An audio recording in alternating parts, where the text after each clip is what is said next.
චතම් street gossip කෝනකට ගොඩ වුණු ඔයාලා සේරම ආයුබෝවන් කියලා පිළිගන්නවා. මිත්‍රවරුනි, මැයි පළවෙනිදා ජනාධිපති අනුර කුමාර කිව්වා නේද? නඩු අහලා තීන්දුව දෙනවා. මැයි 25 අත්පොඩි ගහන්න සමරන්න ලෑස්ති වෙන්න කියලා. අපේ තින් 25 විතරක් නෙවෙයි 26ත් බලාගෙන හිටියා. ඒත් ලැබුණු තීන්දුවක් නම් නෑ. පව් නේද දායක සභා. කොහොමටත් බොරු කියලා බලය ගත්තට බොරුවෙන් පාලනය ගෙනියන එක ලේසි නෑ මිත්‍රවරුනි.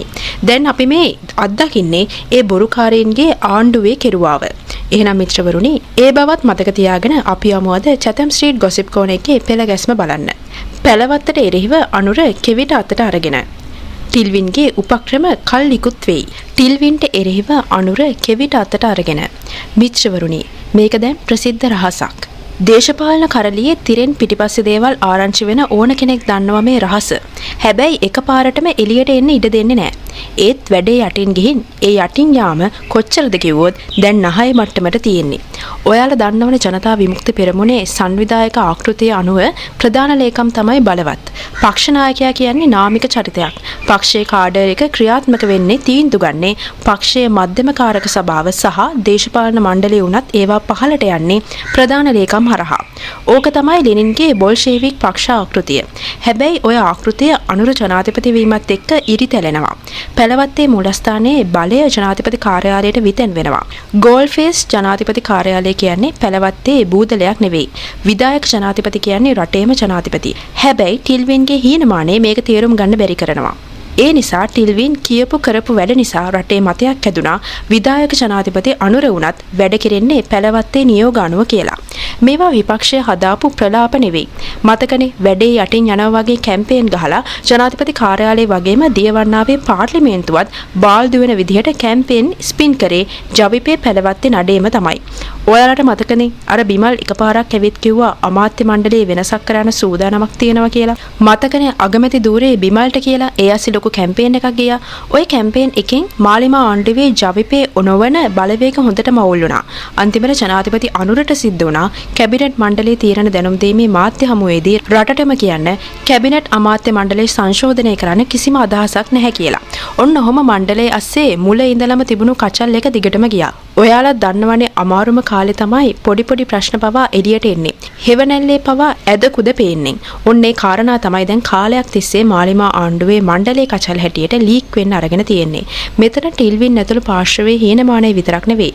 ජනාධිපති අනුරගේ ආණ්ඩුව ජනතා විමුක්ති පෙරමුණේ මූලික ආදර්ශ මූලික අපේක්ෂා හැම දෙයකටම පයින් ගහලා ගජමිතුරු ව්‍යාපාරික කල්ලියක් ඇතුළු කීප දෙනෙක් එක්ක යන ගමන ගැන පක්ෂ අභ්‍යන්තරයේ කාඩර් එකෙත් විවේචන තියෙනවා.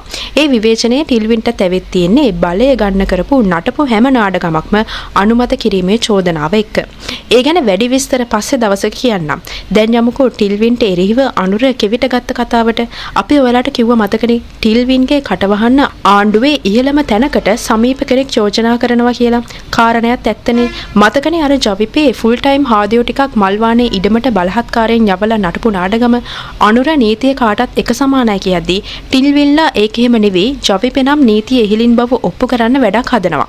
හොඳ මීටරෙන් බලන්න දූෂණ චෝදනා හැර ඒ ආණ්ඩුවට අපවාදයක් ආවනම් ඒ ටිල්වින්ගේ පාර්ශවයේ විගඩම් නිසා. මුලින්ම ගෝලයන් දාලා නටපු මේ නැටුමින් දැන් නටන්නේ ටිල්වින්ම බැහැලා. ඒ වගේ එක සිදුවීමක් තමයි පළාත් සභා ඡන්දයේ තියන ටිල්වින් සල්ලි නෑ කියපු එක. ටිල්වින්ගේ ඒ කතාව පසුගිය කැබිනට් තීරණ දැනුම් දීමේ මාධ්‍ය හමුවේදී කුඩු වුණා. ටිල්වින්ගේ ප්‍රකාශය 750කටවත් ගණන් නොගෙන ඇමති නලින්ද කිව්වා පළාත් සභා ඡන්දේ විතරක් නෙවෙයි වෙනත් ඕනෑම හදිස්සි මැතිවරණයක් තියන්න උනත් රජයට සල්ලි තියෙනවා කියලා. ටිල්වින් ඡන්දයකට සල්ලි නෑ. ඒවා දිත්වා සුලිකුණාටුවට හේතුවෙන් විපතටපත් ජනතාවට දුන්නා කියලා කිව්වේ යාපනයේ ගිහින්. හැබැයි ඒ ප්‍රෙස් එක ප්‍රසිද්ධියේ තියපු එකක්. ඒ කියන්නේ ටිල්වින් බොරු කිව්වේ යාපනයේ ජනතාවට විතරක් නෙවෙයි මුළු රටටම. නලින්දගේ කතාවේ උනත් පැලවත්තේ මහා රූස්ස ගහ කියපු ජවිපේ ආධ්‍යාත්මික නායකයා කියපු ජාතික ජනබලවේග ආණ්ඩුවේ න්‍යායාචාර කියපු ටිල්වින්ගේ කලිසම ප්‍රසිද්ධියේ ගැලුවා වගේ වැඩක්. ආරංචි විදියට ටිල්වින්ගේ මේ රට්ටු හිනස්සන ගොම්පාට් වලට ක්ෂණික ප්‍රතිචාර දක්වන්න ජනාධිපති අනුරගේ පාර්ශවයේ තීන්දුව අරගෙන. හොඳට බලන්න මේ දවස්වල ටිල්වින්ට වදින වැදිල්ල. සෝෂල් මීඩියා වල අලුතින්ම පේජ් හදලා ටිල්වින්ට දෙන්න අරගෙන තියෙන්නේ. මෙහෙම කිව්වහම කලබල වෙන්න එපා. දැන් අනුර ටිල්වින් බෙදිලා කියලා. හෙට වෙන් වෙයි අනිද්ද වෙන් වෙයි කියලා නෑ. මේ දෙගොල්ලෝ ඔය මොන දබර තිබුණත් මේ වෙලාවේ මේ රාජ්‍ය බලය කියන ගහේ පළ රස භුක්ති විඳින ගමන් ඉන්නේ. ඒ නිසා මේ උදවිය අති විශේෂ දෙයක් වුණොත් මිසක් ඒ හැර මෙයාලා ඔය වෙන පක්ෂ වගේ බෙදෙයි කියලා හිතුවොත් ඒ හිතීමම වැරදි. මේක හරියට තේරුම් ගන්න ඕන ඒ නිසයි. ජවිපේ ඇතුලේ ටිල්වින් සිල්වා කියන්නේ දැවැන්ත නායකයෙක්. එයා එක්ක බලද්දී නලින්ද ජයතිස්ස කියන්නේ ඇත්තටම කූඹියෙක් විතරයි. එහෙමනම් ටිල්වින් කියපු කතාව අතහැරලා පක්ෂ ලේකම්වරයාව ප්‍රසිද්ධියේම පල්බොරුකාරයෙක් කරලා නලින්ද ජයතිස්ස මෙහෙම කෙලින් ප්‍රකාශයක් කරන්නේ කොහොමද? අන්න එතනයි රහස තියෙන්නේ. නලින්ද ජයතිස්ස මේ කතා කරන්නේ තනිවම නෙවෙයි. එයා මේ කතා කරන්නේ ජනාධිපතිවරයාගේ සම්පූර්ණ බලය සහ ආශිර්වාදයේ පිටුපස තියාගෙන. ජනාධිපතිවරයා ඇතුළු ආණ්ඩුවේ ඉන්න පිරිසට ඌමනා වෙලා තියෙනවා තමන් පරණ ජවිපේ මතවාදීන් මිතුණු බහුජන ආණ්ඩුවක් කියලා පෙන්වන්න. හැබැයි පළවත්ත මූලස්ථානයට ඕන ආණ්ඩුව තමන්ගේ පාලනය යටතේ තියාගන්න. මේ හරහා පේන්නේ ආණ්ඩුවේ පරිපාලනයේ මෙහෙවන ජනාධිපති ලේකම් කාර්යාලය සහ පක්ෂයේ මෙහෙවන පළවත්ත මූලස්ථානයේ අතර තදබල සීතල යුද්ධයක් නිර්මාණය වී ඇති බව. ඒ ඇස්සේ ඔයාලත් දකින්න ඇති මාලිමාවේ මන්ත්‍රීවරු 40ක් ස්වාධීන වෙන ලෑස්ති වෙනවා කියලා පෝස්ට් එකක්. ඒ එක්කම නලින්ද කිව්වා පක්ෂ මාරු කළොත් වහාම මන්ත්‍රී ධූරයේ අහෝසි වීමේ පනත ඉතාමත් ඉක්මනින් ගේනවා කියලා. ඔය මන්ත්‍රීවරුන් 40 ස්වාධීන වෙන කතා මොනව වුණත් පක්ෂ මාරු තහනම් පනත ඉක්මන් කරන්නේ ඉස්සරහදී එන්න තියෙන දේශපාලන භූමිකම්පාවලට මුහුණ දෙන්න.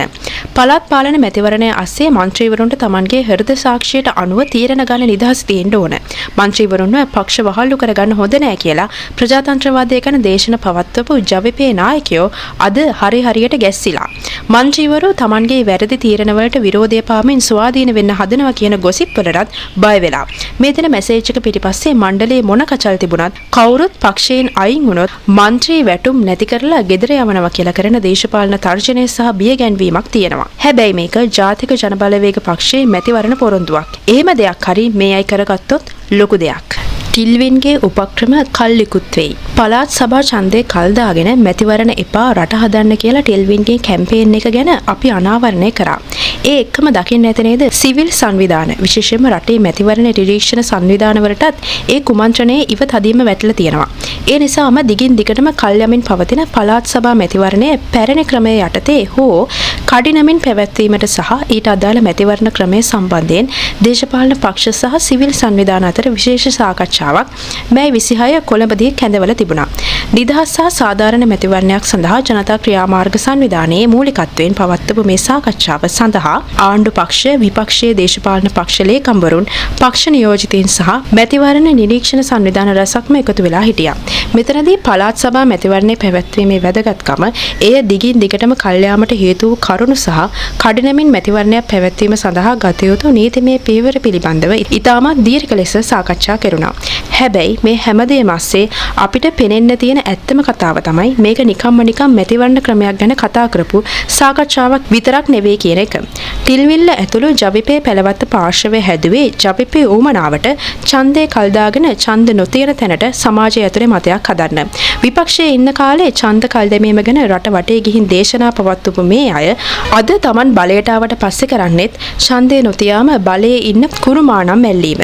රටේ ආර්ථික ප්‍රශ්න බදුබර සහ පොරොන්දු ඉටු නොකිරීම නිසා ආණ්ඩුව කෙරෙහි ජනතා අප්‍රසාදය හොඳටම මතුවෙමින් තියෙන නිසා මේ වෙලාවේ ඡන්දයකට ගියොත් Tamanගේ දේශපාලන බලය සෝදාපාලු වෙන බව මේ අය හොඳින්ම දන්නවා. අපි මීට ඉහතදී අනාවරණය කළා වගේම ජනතා විමුක්ති පෙරමුණේ ප්‍රධාන ලේකම් ටිල්වින් සිල්වා ප්‍රසිද්ධියේම කිව්වා මේ අවුරුද්දේ පළාත් සභා මැතිවරණය පවත්වන්න සල්ලි නැහැ කියලා.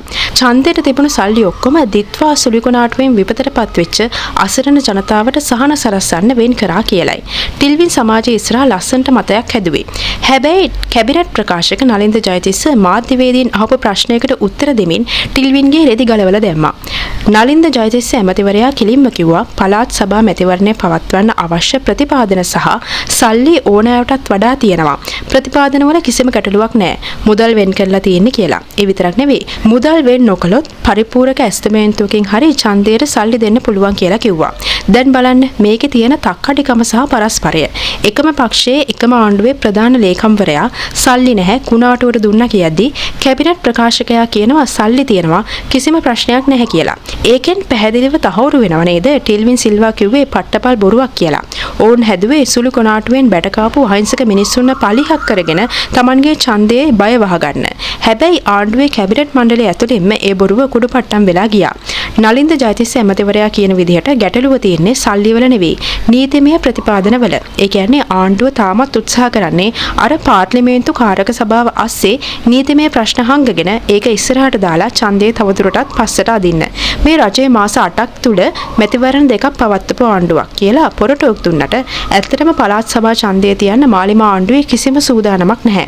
නිදහස් සහ සාධාරණ මැතිවරණයක් සඳහා ජනතා ක්‍රියාමාර්ගය සමග මේ 26 එකතු වෙච්ච විපක්ෂ දේශපාලන පක්ෂ සහ නිරීක්ෂණ සංවිධාන 42ක් අතරින් එක් පාර්ශවයක් හැර අනෙක් සියලුම පාර්ශව 41ක් විශේෂ ඒකාබද්ධ ප්‍රකාශයකට අත්සන් තබා තිබීමෙන් ආණ්ඩුවේ මේ සියලු කෙබර සහ නීතිමය නාට්‍ය අතේ මාට්ටු වෙලා ඉවරයි.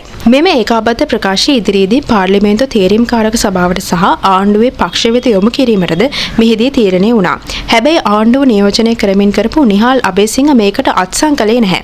ඒත් මේ ඒකාබද්ධ ප්‍රකාශයට අනුව 2017 අංක 17 දරන පනතට පෙර පැවති මැතිවරණ ක්‍රමය යටතේ දැනට කල් දමා ඇති පළාත් සභා මැතිවරණය වහාම පැවැත්වීමට සියලු පාර්ශවයන් එකගතාවය පළ කර තිබෙනවා.